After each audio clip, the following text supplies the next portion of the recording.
আজকে গেছি ইফতারি লেগে ছোট ভাই কইলো যে ইফতারিটা বেলা ভালোই দেয়, বিরিয়ানি দেয় রুমের সামনে।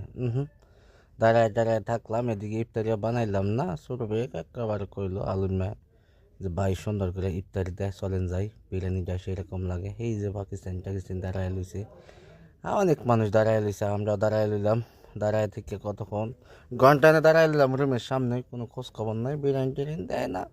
পরে আইয়া বললাম, আইলাম কি আবার ঘুরে টুরে গেলাম, যাইয়া বয়ে টয়ে থাকলাম, গাড়ির মধ্যে বইলাম, বইছি পরে একবারে ওজনে গাড়িটা বেরোতে গেছি গিয়া, ফাইটটা ভাঙিয়ে গেছি গিয়া গাড়িটা, হ্যাঁ হ্যাঁ হ্যাঁ সব নষ্ট করে আলছি।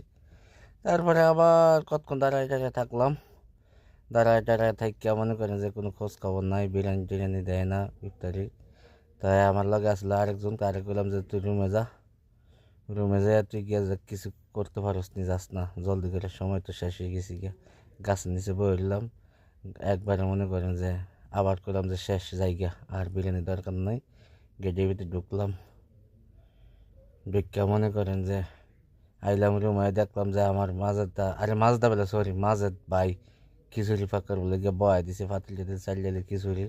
আর রুম আইলাম, রুমে মালটা মালটা দেখলাম, ছোটো হয়ে যায় আমার বাইলটা নিল, কাটাইলাম। ওই যে বাইটা বয়ে রয়েছে, কাটটা বাইটা রুম আইছি, রুম আইয়া দিই হ্যাঁ কাটতাছে, বয়ে দিলাম তার লগে, বয়ে থেকে হ্যাঁ রে ভালো করে দিলাম টাইসটা, যে তুই আমারে কইলে গেলে কি করলে না করলে। পরে ভাই আপনার খুশি একটা কাঁচামরিচ দিলাম, কাঁচামরিচটা খান, খাইলে ভালো লাগবো, ভালো লাগবে। পরে আমি করলাম যে তুমি আমার আজকে বাইলটা কইলে গেলা, জীবনে যে জায়গাতে না গেছি এই জায়গার মধ্যে গিয়া